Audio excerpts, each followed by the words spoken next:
Estamos poniendo la mañana en camino. Está con nosotros nuestro querido amigo Juan Raúl Ferreira. ¿Cómo anda, Juan? Buen día. Muy bien, un gran gusto como todas las semanas. Vamos a hablar de las elecciones en Argentina, pero antes viniste munido con un libro muy importante, un libro grande, dimensiones grandes. Quería simplemente referir que ayer de noche se presentó el libro Selmar Michelini, Razones de una conducta, acción y pensamiento, coordinado por Gerardo Caetano. ¿Qué quiere decir coordinado? Quiere decir que Gerardo reunió a más de 31, 32 por ahí, personas para que escribieran el libro, les asignó un capítulo a cada uno, ¿no?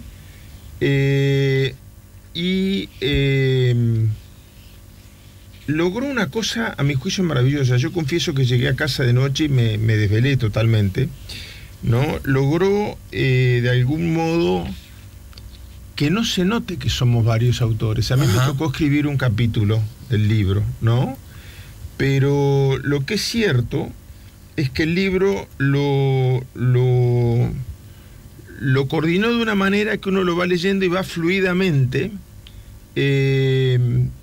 sin darse cuenta que cambia se da cuenta que cambia de capítulo, casi que no de autor. Quizás cada uno lo escribe en su estilo personal, eso es obvio, pero con una fluidez, con una unidad de pensamiento muy grande. Y yo quería además hacer un agradecimiento especial a Claudio Invernici, que fue uno de los presentadores del libro. Y acá encontré lo que quería citar. Y Claudio me hizo el enorme honor de citar 3 o 4 veces al libro, y las 3 o 4 veces referidas al capítulo que yo escribí. A mí eso me emocionó mucho. Citó una frase que yo no me di cuenta todo lo que estaba diciendo cuando la escribí. Si me permitís la voy a leer. ¿Cómo no? Que dice: yo aprendí, pero recién de veterano, que la clave, me refiero a Selmar y a Wilson, ¿no?, está en que se encontraron mucho antes de conocerse. Referido como la vida. Se encontraron antes de conocerse. Uno ballista, otro blanco, uno ateo, el otro católico, uno con 10 hijos, otro con 3, o sea, uno con el máximo, otro con el mínimo de aquella época. Y sin embargo, yo le comentaba a los hijos de Selmar después de la presentación que nuestra niñez seguro fue muy parecida, porque el paisaje de la juventud de Selmar, que son los temas que se hablan luego en la casa y en cuyos valores uno se forma, era la misma, ¿no? Cuando yo pienso, por ejemplo, que cuando cayó el féretro de Grauer, ballesta, ¿no?, a pocos metros habían dos muchachitos. Uno se llamaba Selmar Michelini y otro se llamaba Wilson Ferreira. Quiere decir que necesariamente estaban uno muy cerca del otro sin conocerse. Y así está lleno de episodios en que ambos estuvieron sin conocerse en las mismas actividades, y a veces yo presumo que necesariamente hasta físicamente muy cerca. Y luego recién se conocieron cuando los dos eran dirigentes de la Federación de Estudiantes de Derecho, y se dio esta circunstancia tan especial en que uno le ganaba al otro y el otro le ganaba al uno, ¿no? Prácticamente se alternaban en la Secretaría General del Centro de Estudiantes de Derecho.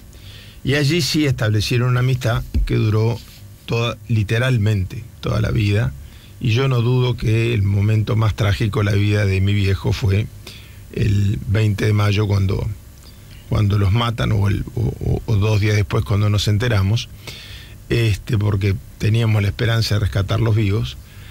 Pero realmente fue una presentación excepcional. Habló también la actual directora de la Institución Nacional de Derechos Humanos, Josefina Plá.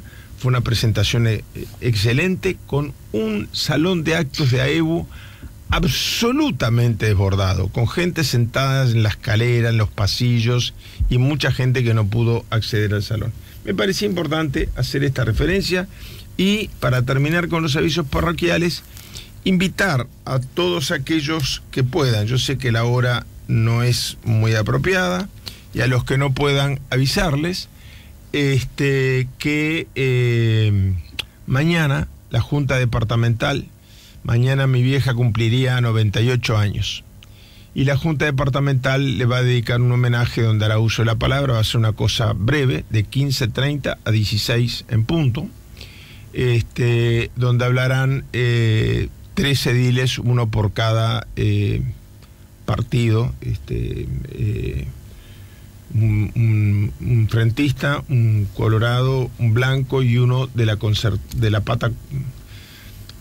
O sea, está el lío pero se han obviado de los temas formales, ¿no? Es decir, en realidad la Concertación es un solo lema, pero va a hablar un edil blanco y uno colorado. Bien. ¿Y eso cuándo va a ocurrir entonces? Eso va a ser mañana a las 15:30 en la Junta Departamental, el homenaje a Susana Sierra, varias figuras destacadas del quehacer político nacional y social del país han anunciado que van a estar presentes. Bueno, hubo elecciones en Argentina y con matices, subrayando más, subrayando menos, parece haber coincidencia acerca de que hubo un triunfo electoral, consolidación, en fin, como se le quiera decir, del gobierno de Macri, que no solo obtuvo un triunfo cuando digo del gobierno de Macri, del partido de Macri, de la alianza que ha generado Macri, en Buenos Aires, en provincia, 2 bastiones muy distintos, pero muy importantes ambos, pero además en Córdoba, en Mendoza y en Santa Fe. ¿Qué comentarios te merece lo que vivimos el domingo? Yo en primer lugar, pero esto es totalmente subjetivo. Yo dividiría en 2 partes el tema, ¿no? En primer lugar, el tema de cómo fue realmente el resultado. ¿Es exactamente el triunfo avasallador y aplastante que anuncia Todo Noticias, por ejemplo, de la Argentina? Ajá. ¿O es la derrota vergonzosa que anuncia con los mismos resultados Crónica? A mí me hacía gracia, pues yo, por lo menos en el canal que yo tengo, están al lado, Crónica y Todo Noticias. Y pasaba de uno a otro y los mismos números, uno decían que era un triunfo maravilloso de la oposición, y el otro canal, lo que no habla muy bien de la objetividad periodística argentina. Pero bueno, yo creo que ni tanto que queme al santo, ni tanto que no lo alumbre, como dicen en México. Me gustaría mirar los números, para tomar un poco de perspectiva. Sin lugar a dudas, esto ha sido un triunfo del gobierno, objetivamente. Basta ver quién ganó, ganó el gobierno. Quién perdió, perdió la oposición. Ajá. Ahora, me parece que es interesante poner algunos números en perspectiva. Por ejemplo, en la provincia de Buenos Aires, Macri gana sin llegar al 50%. Lo que pasa es que la gente comparaba Macri y Cristina, ¿no? Macri y Cristina. Cristina saca prácticamente la mitad de los votos, ¿no? El 20 y poquito %. ¿Estás hablando de la ciudad de Buenos Aires? De la provincia de Buenos Aires. De la ciudad de Buenos Aires yo quiero hacer una aclaración que me extraña mucho que no se explique al gran público. No, porque me parece que en la provincia Cristina tiene un poco más del 20, ahora... Pero bueno, a lo mejor tengo mal yo los números. No, sí, tenés razón. Fue un poquito más peleada. Fueron 4 puntos de diferencia. Perdón. Sí, me estoy equivocando. Fueron 4 puntos de diferencia. Por eso te dije lo de la ciudad. Sí. Perdón. Un lapsus mío. Pero esto hace que fueron 4 puntos de diferencia. Esos 4 puntos de diferencia hay que ponerlos en este contexto. Massa sacó el 14%. Otros candidatos peronistas sacaron el 10 y el 6. Total, el 51%. Uh-huh. ¿Qué digo con esto? Digo, sin lugar a dudas, las leyes electorales son las leyes electorales y el peronismo no ha logrado un acuerdo. El peronismo incluso no tuvo elecciones internas. Yo creo que las verdaderas elecciones internas del peronismo fueron estas. Porque después de la reforma constitucional que acordaron los presidentes Menem y Alfonsín en su momento, salen electos 3 candidatos en los cuales tiene que haber por lo menos uno de la oposición.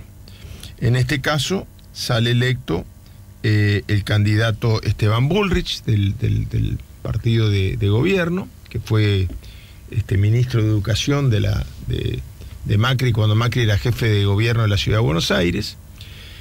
Pero la totalidad del peronismo le gana por bastantes puntos, ¿no? Le gana casi que por 10 puntos. Entonces yo la pregunta que me hago es, electoralmente, a ver, jurídicamente, no cabe duda, fue un gran triunfo de Macri que ha logrado mayorías parlamentarias.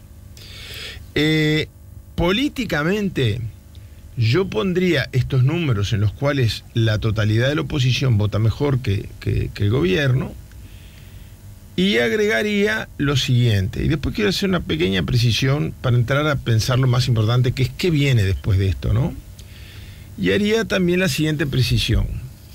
En la ciudad de Buenos Aires se dice que desde Menem no ha vuelto a ganar ningún candidato peronista. Yo esto lo quiero poner en la siguiente perspectiva que mucha gente no sabe, y la obligación del periodismo es informar, y el periodismo argentino sobre esto hace como que esto fue siempre así. Se dicen algunas verdades absolutas que no corresponden a la realidad. Por ejemplo, que Macri es el primer presidente no peronista de la historia de la Argentina. No, si el peronismo nació en el año 40 y pico. Es un disparate, ¿no? No peronista o no radical. Lo que pasa es que el bipartidismo antes era otro. Claro. El bipartidismo en Argentina era conservadores y radicales. Pero está muy lejos de ser la primera vez que la Argentina tiene un presidente que no es ni peronista ni radical. Y muchos presidentes, incluso en el periodo de transición a la democracia, fue presidente Frondizi, que no era ni peronista ni radical. Frondizi, que fue derrocado por Ilía, era del Partido Intransigente. Entonces, no sé, se hacen aseveraciones así, muy cortando a lo grueso. Y siempre cortando a lo grueso uno corre el riesgo de cortarse un pedazo de dedo también, ¿no? Hay que hilar muy fino en esto. En Argentina, el primer jefe de gobierno de la ciudad de Buenos Aires fue el doctor de la Rúa. El cargo ese no existía antes. No existía, pero no era electo. Exactamente. No había elecciones. Se llamaba intendente. Argentina no se llamaba, Buenos Aires no se llamaba Ciudad Autónoma de Buenos Aires, sino que se llamaba Capital Federal. Y el intendente, que no se llamaba jefe de gobierno, lo elegía el presidente de la República como un miembro más del gabinete. Así es. El último intendente fue Jorge Domínguez, que integraba el gabinete de Menem en su condición de tal. Se reforma la Constitución y Jorge Domínguez pasa a ser ministro de Defensa. ¿Por qué digo esto?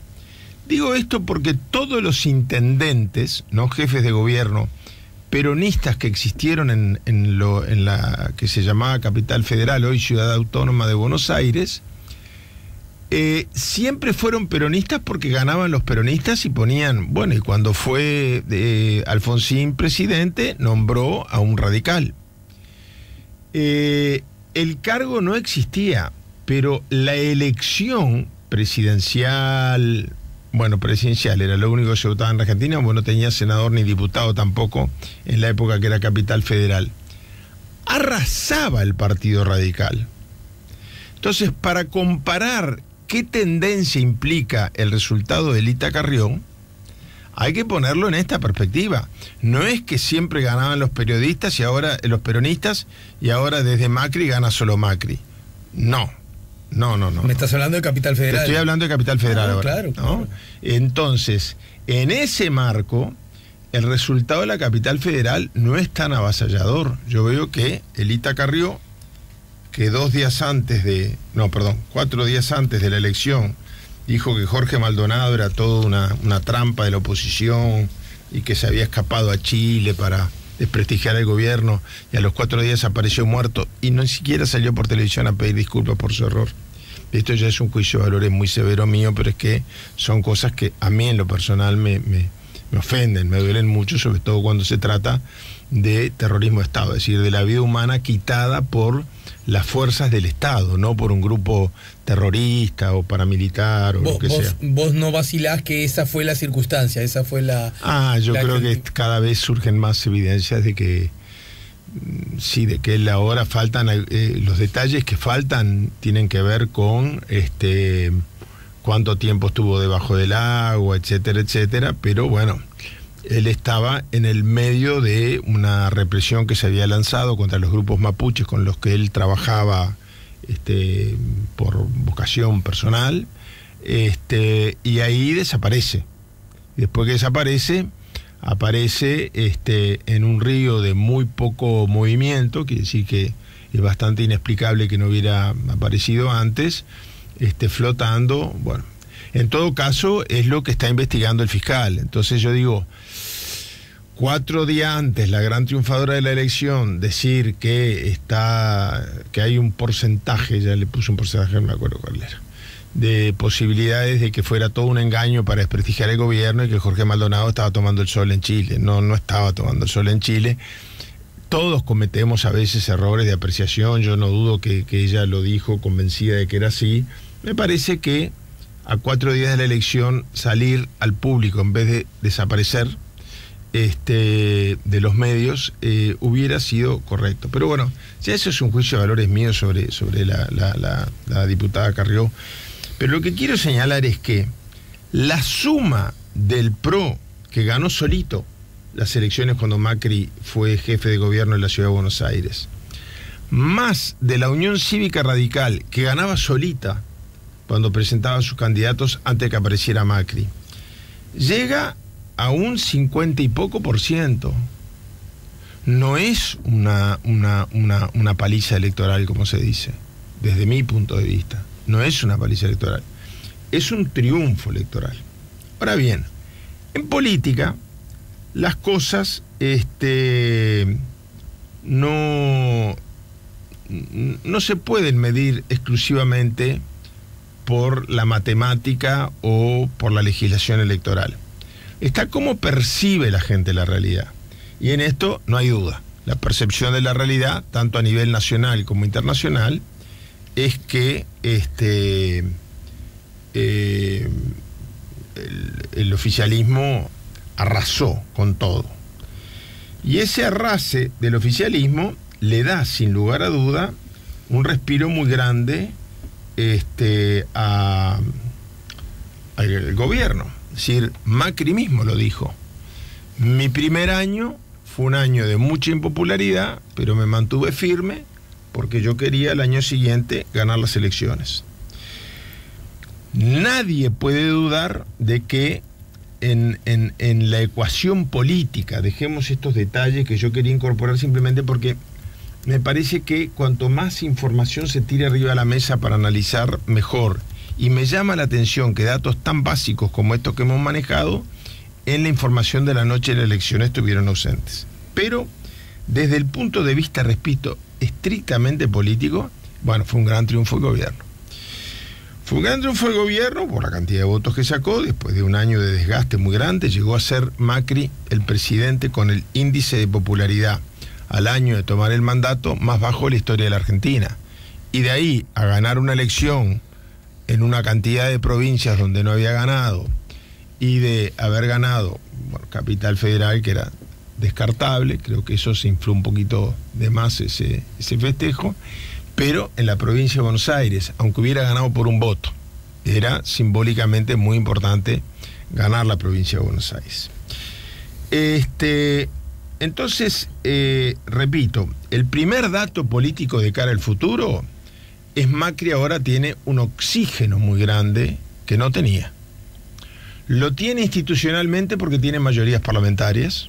Me parece que todavía no, ¿no? O sea, mejoró su participación parlamentaria, pero por sí mismo todavía no. Por no sí la mismo tiene. no, porque no llegó, como estaba diciendo, en ningún lado el 50%, pero tiene la capacidad de acuerdo, a menos que el peronismo se una, que es una cosa que yo hoy no veo.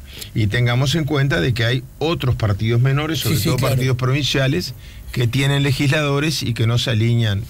Yo lo del peronismo lo tiré como una señal de alerta de... Más hoy parece bastante difícil que, por ejemplo, Massa y Cristina lleguen a un acuerdo para una candidatura. Pero en Argentina nunca se sabe. Dentro del peronismo un poquito menos, ¿no? En Argentina nunca se sabe qué va a pasar. Dentro del peronismo. Menos y aún. una cosa que lo demuestra el propio resultado electoral, el público argentino, y acá hay una gran diferencia con Uruguay, quiere decir que los uruguayos, cuando miramos los resultados, los tenemos que mirar incluso con un ojo distinto con que lo miren nuestros hermanos argentinos. Y es que en Uruguay las tendencias suelen tardar en revertirse, mientras que Argentina tiene una opinión pública muy volátil. Si demuestra vale un botón, recordemos que el dictador Galtieri casi fue proclamado emperador cuando invadió las Malvinas, incluso llamaba la atención como figuras muy representativas de la oposición más fuerte a la dictadura militar. Pongo a modo de ejemplo don Vicente Sadi, con quien yo tuve el honor de compartir muchas actividades. Él vivía en Argentina, pero viajaba a Washington y trabajaba con los exiliados y bueno, y con las organizaciones de derechos humanos como la que yo integraba. Bueno, Vicente Sadi viajó a las Malvinas, es decir, se solidarizó totalmente con el presidente Galtieri, y las manifestaciones aquellas de Plaza de Mayo queriendo coronar emperador a Galtieri, ya hice la misma metáfora, la repetí 2 veces, fueron seguidas una semana después por manifestaciones igual de grandes que exigían su renuncia, a tal punto que cayó y tuvo que asumir el general Lanusse. Entonces quiero decir con esto que el público argentino, la opinión pública argentina, se mueve con mucho más volatilidad que el público uruguayo o el de otros países, ¿no? También tenemos el ejemplo de Menem, que ganó su reelección de una forma aplastante y por más de, sin segunda vuelta, por más del 50%, y a los 4 años se tuvo que ir de la Casa Rosada por la puerta chica. Esa es la realidad. Y ahora salió senador y se le viene el pedido de desafuero porque está procesado con prisión. Allá se procesa antes y se pide el desafuero después, a diferencia del Uruguay. Bueno, entonces es muy volátil la opinión pública argentina. A mí me tocó llegar de embajador allá cuando no se podía hablar mal de Menem ante nadie, ni el alto empresariado, ni el chofer del tacho, ni el mozo de un bar, porque había el 1 al 1 y podías pagar con dólares o con pesos, papá. Y éramos del primer mundo, ¿no? Y éramos del primer mundo y había que hacer el viajecito a Europa, la clase media y media pobretona también, todos los años, ¿verdad? Hasta que saltó el 1 al 1, bueno, después curiosamente quedó el mismo ministro con el gobierno de oposición que el ministro Cavallo. Fernando de la Rúa después recurre al mismo... Al padre de la criatura. Al padre de la criatura, bueno. Pero eso mismo demuestra que Argentina hay que leerla en códigos distintos, con todo el respeto y el afecto por los hermanos argentinos, es una realidad distinta. Tiene esa volatilidad que no tiene la opinión pública de nuestro país, donde uno va viendo cómo se alinean las tendencias, cuáles son las fuerzas principales, cuáles son los escenarios posibles. Después se puede dar uno u otro, pero es todo más predecible.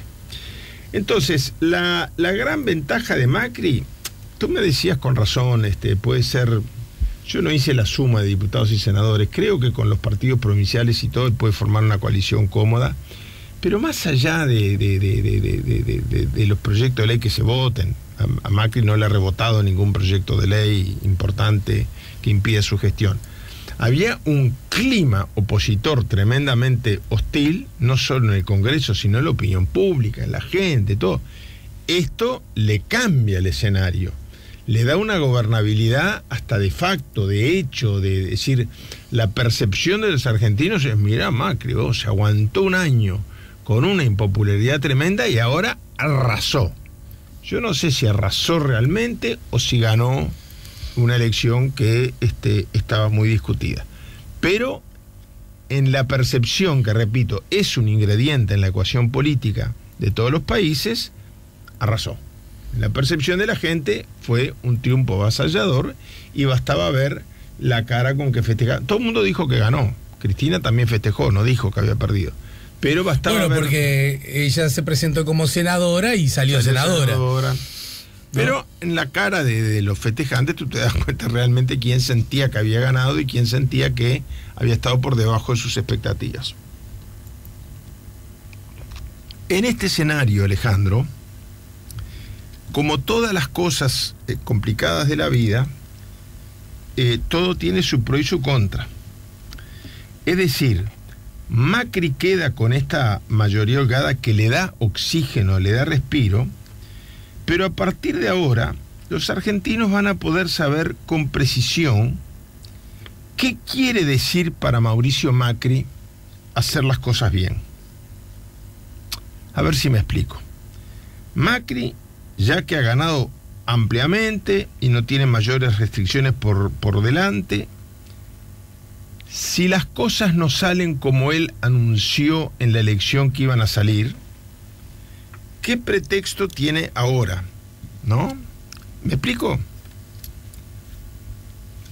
Camino, se me distrajo. Sí. ¿Me explico? Sí, te explicas. Sí, hasta ahora Macri venía diciendo,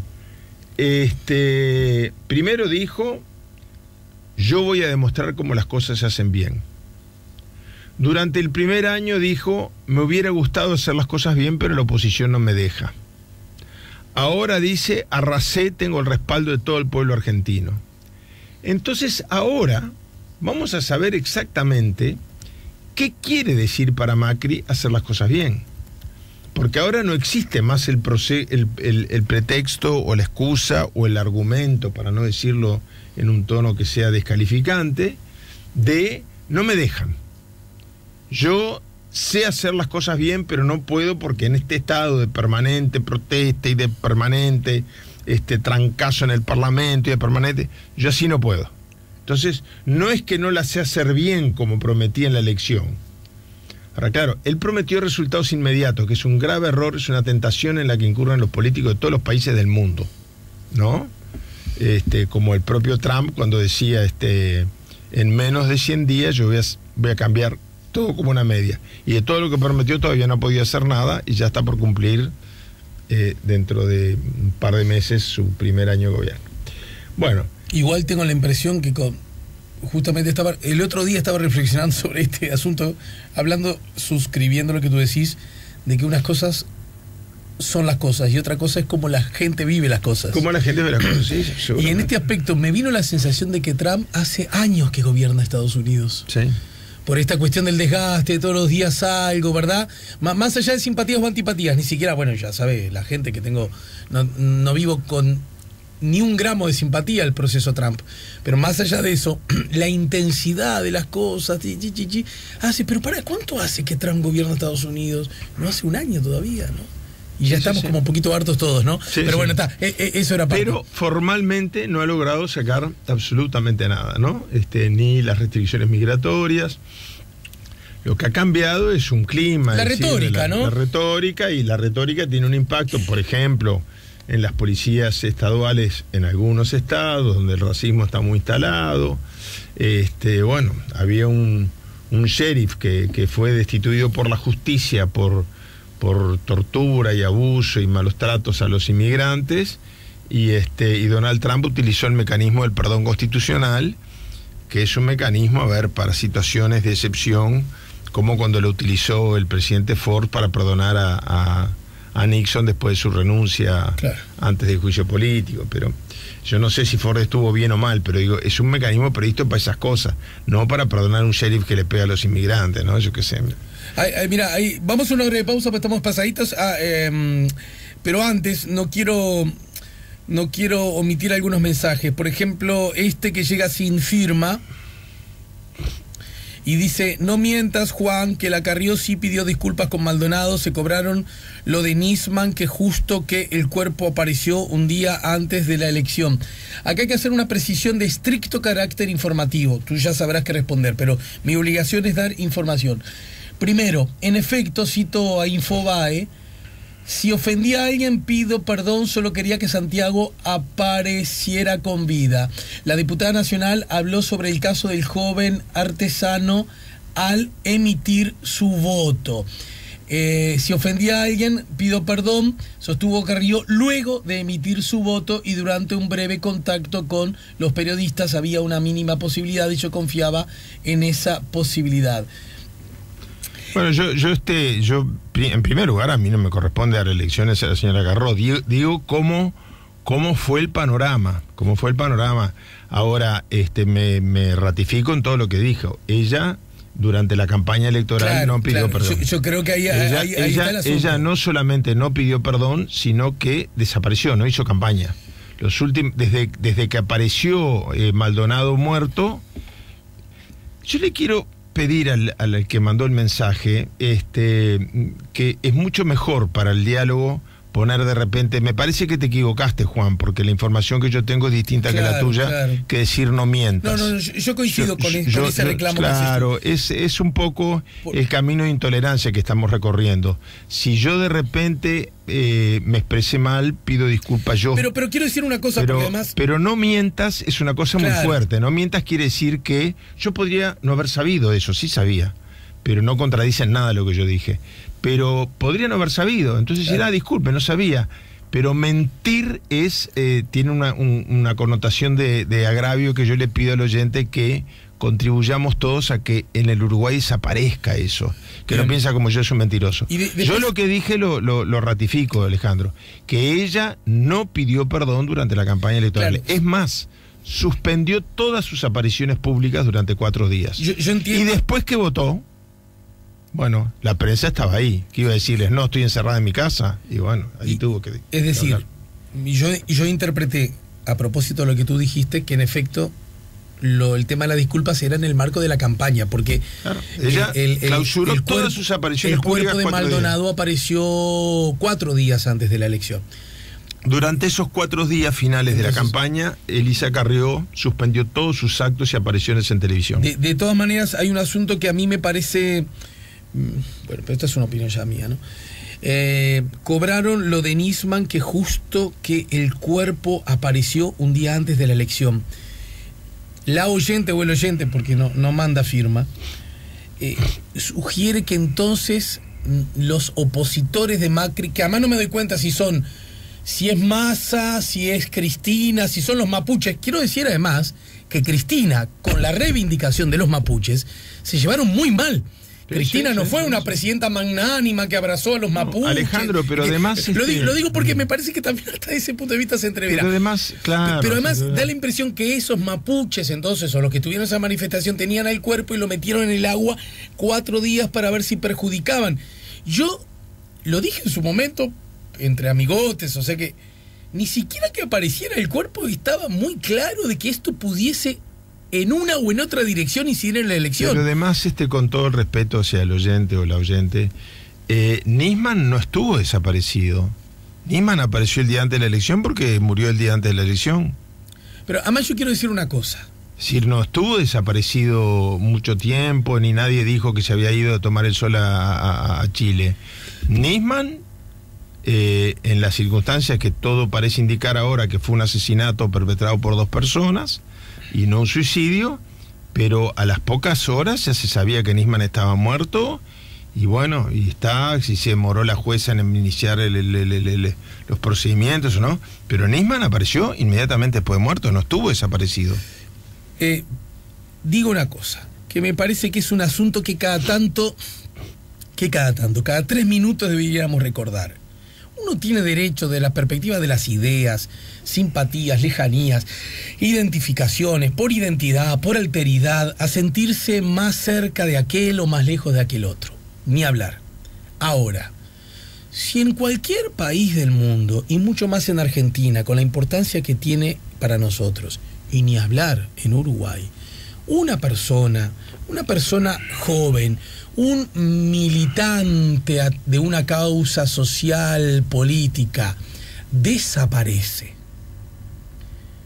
Ese hecho en sí mismo tenemos que inscribirlos todos, sin excepción, en la columna de las malas noticias. Y si aparece un muchacho su cuerpo y por lo tanto murió, esto debería, desde una perspectiva, seamos o no cristianos, nos debe apiadar por él, por lo que pudo haber dado como ciudadano, por su familia, por sus personas, por sus afectos, por la comunidad, por los hijos nuestros que pueden tener la misma edad que ese muchacho, aunque nuestros hijos sean mucho, entre comillas, mucho mejores que ese. Murió una persona joven que no debió haber muerto. Si esto no nos apiada, si esto no nos da lugar a la reflexión, si esto no nos da lugar al abrazo, es que andamos mal. Me importa un pito Cristina, me importa un pito Macri, me importa un pito... ¿Se entiende? Sí, totalmente. Loco, frenemos la locura. Y yo creo que acá en Uruguay, lo hemos hablado otras veces y me parece que hasta podría ser un tema para dedicarle. Acaba de salir un libro del vicepresidente ejecutivo Charles Thompson del New York Times, que yo lo tengo en inglés, no sé si se está vendiendo en español, que se llama El valor de las palabras. El valor de las palabras habla de esto, de cómo Trump ganó porque le preguntaban ¿cuál es su programa de gobierno? Y contestaba jobs, jobs, jobs, fuente de trabajo, fuente de trabajo, fuente de trabajo.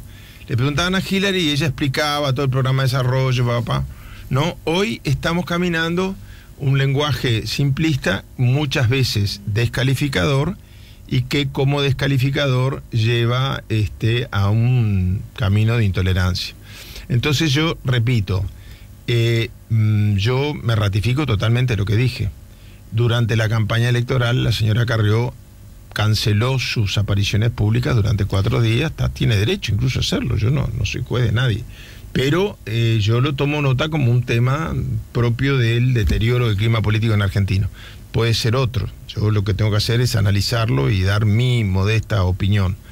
Ahora, contestar diciendo no seas mentiroso quiere decir que yo estoy ocultando algo de la verdad, que estoy diciendo una cosa que sé que no es cierta.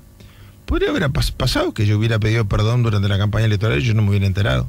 Yo dije exactamente lo que pienso. Ella, claro, obviamente, cuando votó vio la prensa, eso era imposible que fuera a votar en secreto. Pero canceló todas sus actividades durante 4 días. Yo creo que es un hecho a tener en cuenta en el análisis de la elección. No da para que el oyente me diga mentiroso, da para que diga yo tengo otra opinión. Pero en Uruguay, dejemos de lado el oyente, pobre que ya pero en el Uruguay nos estamos acostumbrando. Si no pensás como yo, sos un mentiroso, sos un traidor, o sos un fascista, o sos un comunista, o sos un...